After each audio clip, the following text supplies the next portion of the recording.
Hey Herd Watchers, I am on my way home from basically setting up a video blog for my other channel for Modern Samurai TV. Hang on just one second, let me get my power cord in here so that we're not going to run out of juice. Alright, so while I am on my way home from that, I figured it makes sense to take this opportunity to do a herd watching. I know there aren't a ton of people that watch herd watching, but I enjoy making it, and why not? I have a minute now. Oh, pardon me. Oh, my cold is killing me, guys. All right, so what do we have going on this week? We had the all-important James Comey testimony, the one that was supposed to be the end of the Donald Trump administration, the beginning of the end, the kickoff for impeachment, all that stuff that Maxine Waters has been sort of working herself into a lather about when she can remember what it is she's doing at all, because let's face it, the woman is batshit crazy. So anyway, what did James Comey actually say, and which side came out okay? Well, obviously, many opinions will differ, and certainly CNN has its opinion, MSNBC has its opinion, and the left has its opinion. But mark my words, I'm betting money, the Russia collusion scandal is dead. DOA, we're done. Because the whole thing sort of depended upon this idea that there's this sort of treasure trove of information under there, even though no one has seen it, because make no mistake, if you actually go ahead and scratch the surface of any information that's been released about this so-called collusion, none of it holds up to scrutiny, none of it holds up to technical scrutiny, none of it actually says, ooh, this road is not awesome. None of it actually says any of the things that CNN has told you it says, and that's under the single most sort of loving, friendly interpretation of the information, because in general, there is no objective technical information that ties Russia to anything that happened during the election, with the exception of, obviously, Russia Today and the Russian news media sort of had their editorial bias. But if reporting the news with an editorial bias is what we're going to call interfering with the election, then we definitely have to put everyone at CNN and MSNBC in jail, because they were interfering with this election so hard, they might as well have been a foreign power as it is. So let's be real about this. For Russia to have interfered with our election, they would have needed to materially, technically involve themselves in the hacking of the DNC, and there's no indication that they did it. There never was any indication. All there ever was some speculation by the DNC that they sort of got their surrogates in the government to whip an investigation into a frenzy about. But it turns out that we have a lot better information, that it was a DNC staffer named Seth Rich who leaked information to WikiLeaks. And then, in fact, there's never been any reason to believe that Russia was involved in this process at all, in any fashion whatsoever. So, yeah, we can go ahead and put that to bed from the very beginning. With that being said, then, everybody was sort of counting on James Comey getting out there and saying, we were hot on the trail of this Russian collusion thing, and, mean old Donald Trump ordered me to stop investigating, and, he's a bad guy, and here are my notes, and, yada, yada, yada, and none of that really happened. James Comey went ahead and spun his fairy tale about, his Godfather-esque meeting with big bad Donald Trump. But in the end, it really just comes down to a plain-speaking guy talking to someone else and doing what he's done his entire career, which is sit key figures down on a one-on-one and go, do you want to keep your job? Do you like your job? I hope you like what you're doing. I hope I can have your count on you. Nothing that Barack Obama didn't do, nothing that every president hasn't done. And as far as I hope you can let this thing go with Michael Flynn, again, you know that every president has given the FBI guidance on what they hoped that they would investigate and what they wouldn't investigate. We know that through A.G. Lynch that Barack Obama made it known that he wanted to prioritize, sort of the investigation into these kind of Black Lives Matter shootings, and we wanted to deprioritize any investigation into Islamic violence. We know that he put his thumb on the scale of what the FBI investigated and didn't investigate. So this idea that somehow or another the president saying, I hope that you'll sort of put resources into something else and kind of let this go, it's not in and of itself a problem or even particularly strange. It's exactly in keeping with the way that that the oversight of the FBI works. Because otherwise, if you look at the alternative, which is that the FBI, an organization with essentially unchecked power to investigate domestically, if they would operate without any oversight, and the moment they opened an investigation into a public figure, that public figure was sort of forbidden to interact with them in any way, and that their bosses were forbidden to sort of give them direction, then all the FBI would ever have to do is say, I have the president under investigation every time we have a new president, and they're essentially off the chain and exempt from any sort of meaningful oversight, because to exhibit oversight over them would be to interfere with the with the legal process. No, you can't have that. They cannot suddenly declare themselves immune to any meaningful guidance and oversight just because they have an open investigation. You have to prove more than that. It has to be more clear and more deliberate than that for it to be a relevant thing. And there just wasn't anything of the type. And in fact, there is still no evidence of it. Now, we're finding out a lot of more interesting things. We're finding out that James Comey leaked his details of a private conversation with the President of the United States, a conversation that we have every reason to believe existed under executive privilege. James Comey basically leaked that information via a friend to the media for the specific purpose of manipulating the government and the way that the government went ahead and performed an investigation. He was trying to force a special prosecutor, special counsel. So James Comey is now far from being the objective lawman just interested in the truth. James Comey is essentially a blackmailer, a selective leaker, and the kind of guy who will leak private and protected government conversations to the detriment to the President of the United States and the government of the United States when it suits him, to force that government to take actions that he thinks are useful politically, which means James Comey is a political operative. But we knew that. We knew that all along. Look at James Comey's history.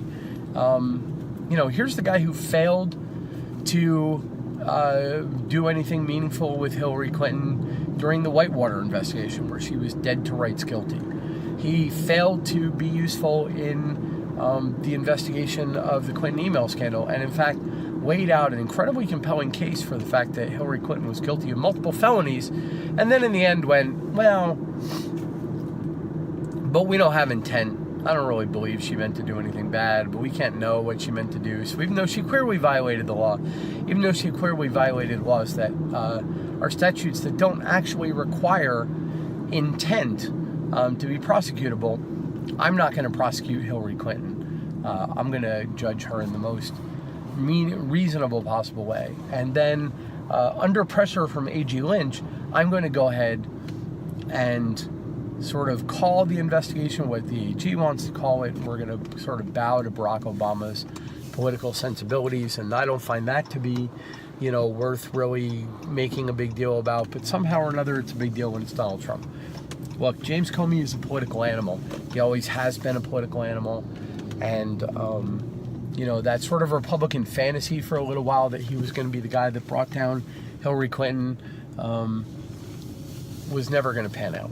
All you have to do is look at James Comey for like 11 seconds to figure out that there was no way that James Comey was going to go against the Clintons in any meaningful fashion. And he's now, even now, he knows which side of the world his bread is buttered on, and he's left public service now, and he's looking at, multi-million-dollar book deals. He's going to get money from the Clinton Foundation. They're going to funnel speaking engagements to him.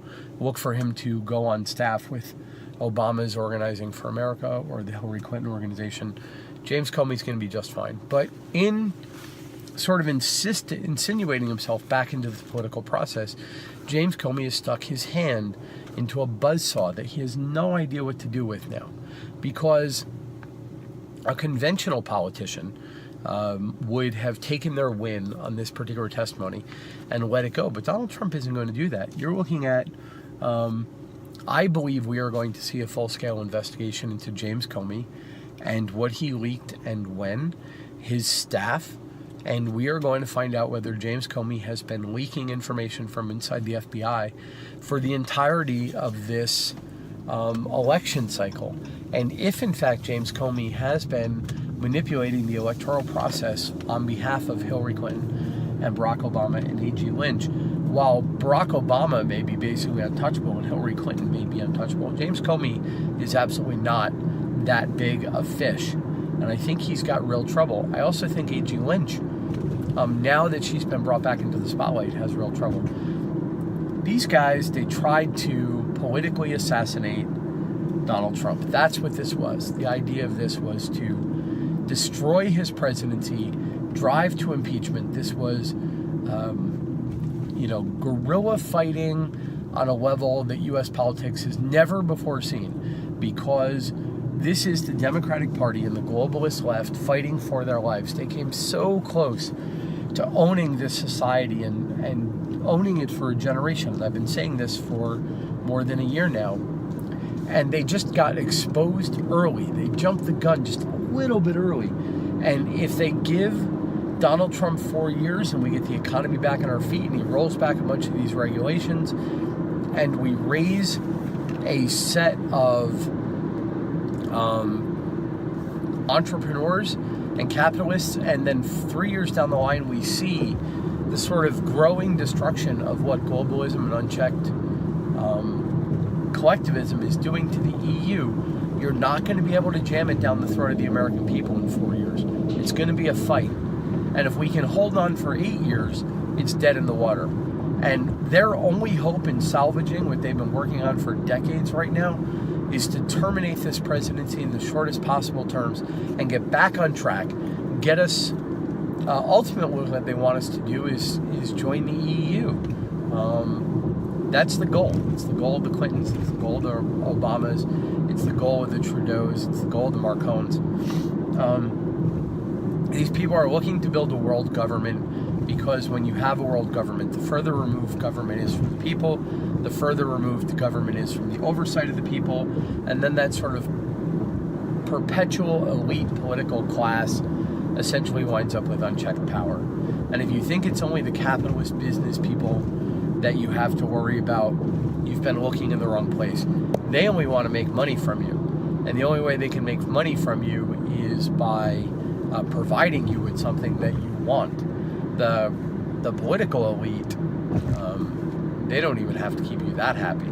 They just have to take money from some people and give you a whole bunch of free stuff, and eventually you won't be able to imagine life without them. I mean, that's just collectivism the way it's always been. So anyway, they tried to do that. James Comey was their shot. They sort of whipped Russian collusion frenzy up into a sort of fever pitch, and then here was James Comey, and boom, nothing. Total fail, complete fizzle, and as a result, they have nothing left.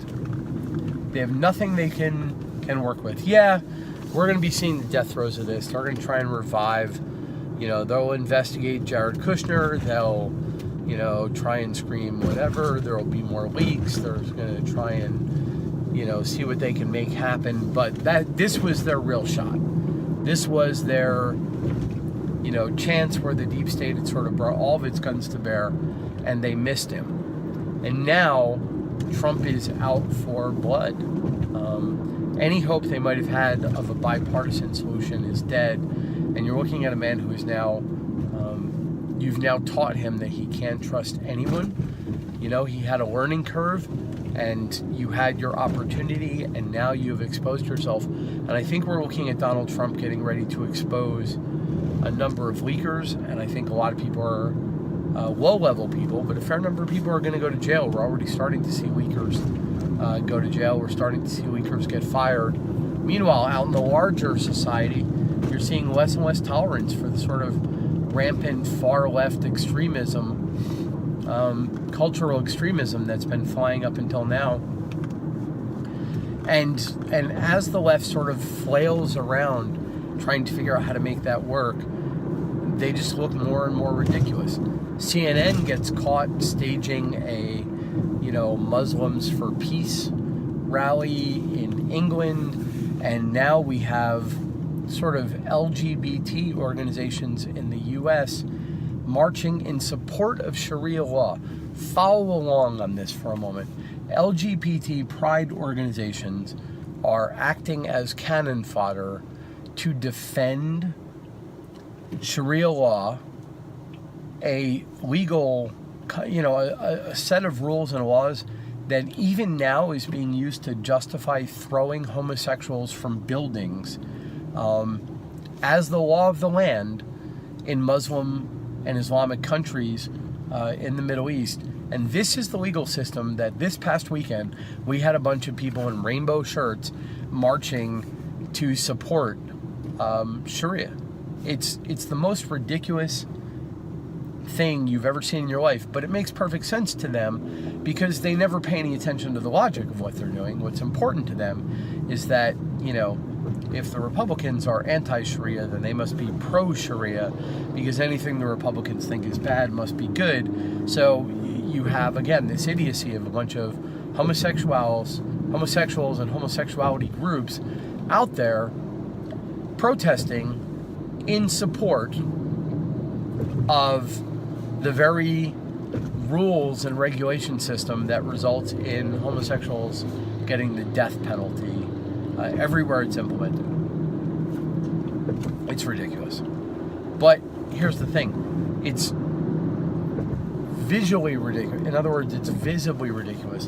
And people are seeing it. Social media is broadcasting it, and sort of conservative, alt-right, what I would think of as reasonable, moderate, certainly capitalist and libertarian social media is starting to gain power. Give us a year. Give us a year with Donald Trump in office, and you will not be able to pry us out of here anytime soon. This was your chance, and you blew it. Not only is Comey horribly broken, but he is now damaged. Reports are coming out this week of his book deals, and if there's anything that damages someone in America, it's wrongly, but this idea of a profit motive. And he's done. Comey is now useless as your kill shot, and you don't have anything else. So Barack Obama is reduced to having beer with other beta males. Hillary Clinton is the most ridiculous political figure in America at the moment. Maxine Waters, your champion, is incredibly delusional. Your special prosecutor, I don't think he's going to last another 3 months. And I think he is visibly damaged politically by his association with Comey, and I think you're going to see Trump take him out. And meanwhile, Trump keeps doing all the things he claims he was going to do. We've got coal coming. We're out of the Paris Accords. The economy is getting better. Jobs are doing better. Small businesses are in love with this thing. I think we're doing just fine. Yes, there's turmoil because the media has created turmoil. Yes, there's the scandal of the day, but that's because the media is creating the scandal of the day. Meanwhile, every time Trump bitch slaps the media, his approval ratings go up. I think we're doing fine, guys. I think the left is got real trouble. Anyway, that's my take on James Comey. And you guys should go listen to Scott Adams and what he said about Trump's communication style. I think you will find it very interesting. But James Comey is a non-issue. He's gone. And you'll see him on the ropes and rapidly being put on the defensive. Trump is not going to let this go. We're not going to let this go. And nor should we. The guy was instrumental in a plot to use a false narrative to topple to perform a silent coup and remove a legally elected president of the United States by misusing federal power when he was at the FBI. And this cannot be tolerated. Democracy requires better than that. And we should provide it. All right, take it easy, folks. I hope you have a great weekend.